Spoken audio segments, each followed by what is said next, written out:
بسم الله الرحمن الرحيم. السلام عليكم ورحمة الله وبركاته. عيوب وعيوب المدارس الإسلامية في أمريكا. آم، المدارس دي عبارة عن مدارس خاصة. الفلوس جاية لها كلها عن طريق المصاريف وكده. فطبعا ما فيش حد يقدر ان هو يدخلها إلا الناس الأغنياء. آه، لأن طبعا هو ده بيزنس، يعني زي أي بيزنس تاني عايزين يكسبوا يعني. بعد كده المدارس ديت بتقلد طريقة التعليم في البلاد العربية، يعني كمية مهولة من الواجب. يعني أنا بنتي دخلت فيها وهي قعدت فيها سنة واحدة، والسنة دي كانت من ضمن السنين الأساسية عندهم، مش سنة أولى اللي هي الروضة اللي هي قبل سنة أولى، بس برضو سنة أساسية يعني. ففوجئت بإنه الكميات الواجب علشان نخلصها أنا وهي بنقعد إلى قرب الساعة 11 كمان يعني. ف فطبعا ده مش صح يعني.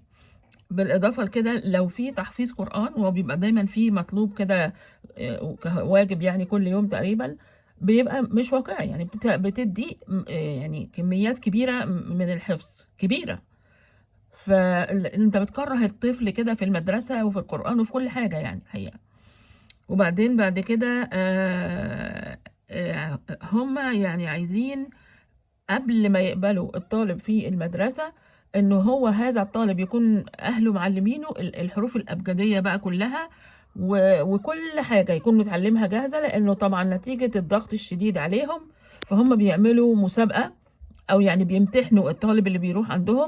اللي بينجح او اللي هو بيكون جاهز بياخدوه، والباقي ما بياخدوش. أم، بس طبعا يعني انا لاحظت ان في وسط ده كله انا مش شايفه يعني في حصه اسمها دراسات اسلاميه وحاجات زي كده، انما كلها عباره عن حاجات محفوظه او احاديث بيقولوها وهي غير مناسبه طبعا للمكان، ولا بتساعد الاطفال دول ان هم يعرفوا او يتربوا على الحاجات ديت. بمعنى اصح، انا مودي ابني مدرسه خاصه اسلاميه علشان يتعلموا الاسلام والدين في حياتهم، مش يقعدوا يحفظوا قران. ما يحفظوه كل حاجة، بس قصدي أقول ده مش الأساس يعني، ده مش الأساس. أم معظم الطلبة بقى ما هم أغنياء كده، فبيبقوا بيدوخوا المدرسات ومش بيكونوا إن هم عايزين يعملوا أي حاجة.